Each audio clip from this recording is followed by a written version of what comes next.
Hey, how y'all doing? Want to get down? Uh, I kind of want to take the Debbie Downer stuff that I was putting on the argument and find a better home for it. So I'm using, I guess, this new stream playlist. What I'm gonna make.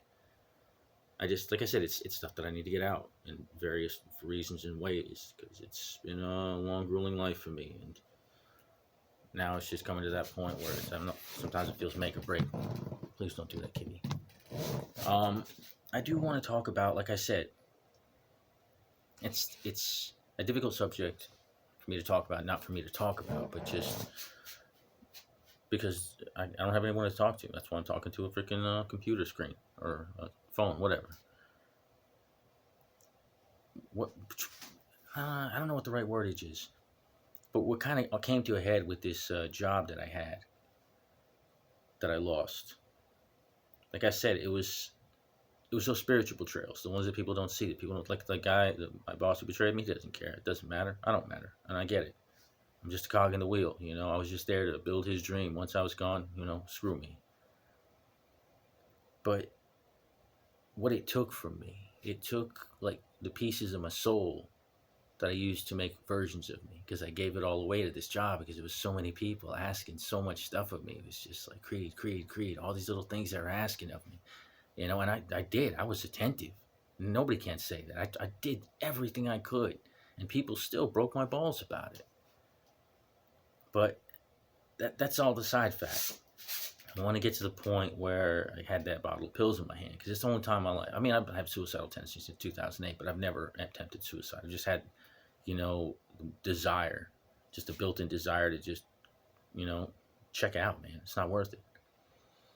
But it wasn't born from sadness or depression. And that's what frustrates me because I can never talk about that because the moment I try to start talking about it, people start laying on, oh, this is what you need to do. This is the therapy. This is the program. These are the pills. I'm like, bro, can you just listen to me? Can you just hear me? Is that is that really too much to ask? Everything I give and nobody's ever known why I wanted to kill myself. And it's none of the reasons that are common. My suicidal tendencies are born from what I did when I was 4 years old, from when I opened up my mind. And when I did that, I started creating all these, like I said, these vast multiple versions. I mean, just the number of versions in my head, number somewhere between the hordes of Tolkien's two towers. I'll put it there. There's so many of me in there, and again, they're born from everyone else.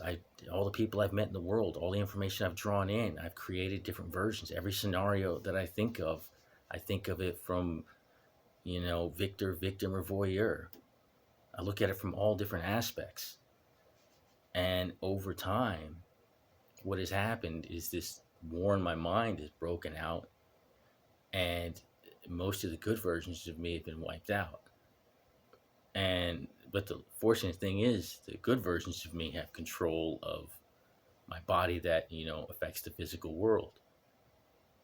My suicidal tendencies are born from knowing that at some point all my good versions are going to be expired and it's just going to be the bad versions that have access to this, and then I become a completely different human being.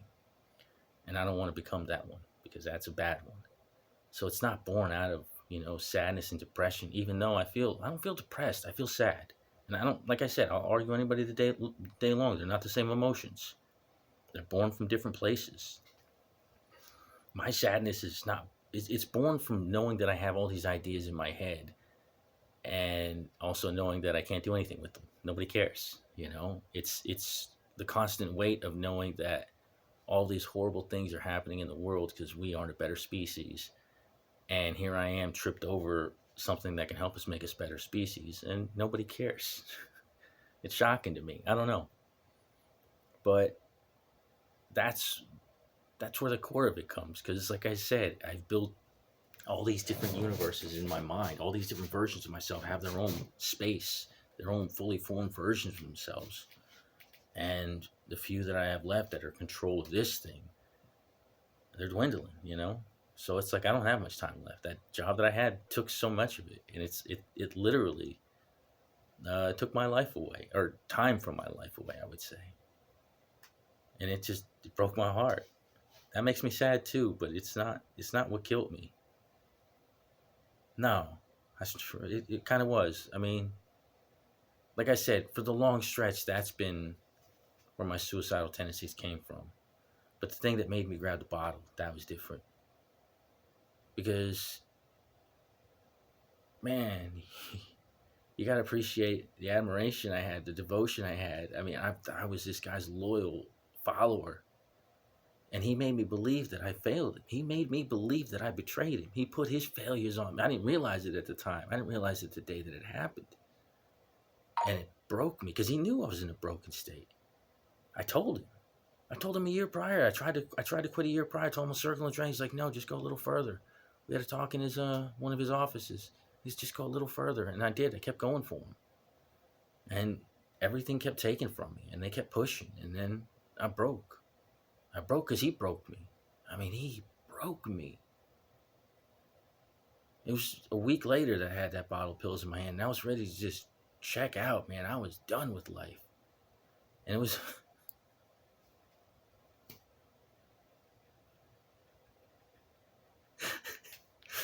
It was that movie Battle Los Angeles.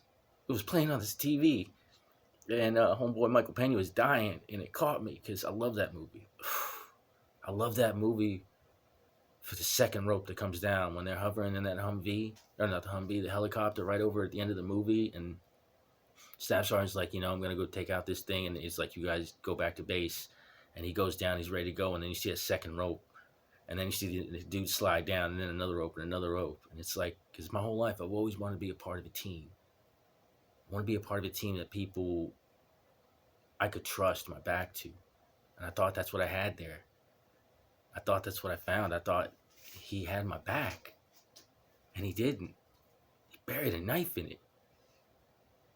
And a week after that, that day when I was watching that thing, that's what I had. I had that pill in my hand. I remember watching it, and it's just, that staff sergeant saying, Marines don't quit. And it's just, that's what stopped me. It wasn't none of my friends. It wasn't my family. It wasn't anything holding me to this world. It was just what the Marine Corps beat into me in 1997. Still stuck in my soul. I don't know. This ain't going to be a good channel. I'm going to tell you that now. If you hop on here, it's just going to make me hurting. But I need to. Because I don't have nothing left. And I need to get it out of me. Because if I don't get it out of me, it's going to kill me. And I don't not need to be alive, but I need to be alive a little bit longer just to get these ideas out. Once I get the culture engine out, I'll be happy. I mean, the book's out. People can buy it after I'm gone. But I got to do the second one. I got to get the culture engine out because I know that's important too. The rest of them are small, so whatever. But, if you're listening to this, thank you. It means a lot to me. I mean, I couldn't express how much it means to me because at least someone's listening to me. I hope you're doing well, better than me. God, I hope you're doing better than me. But like I said, if depth of thought is something you don't want to deal with, please don't come on this playlist because this is just where I'm going to break down in. Thanks, I appreciate it. I hope you have a great day.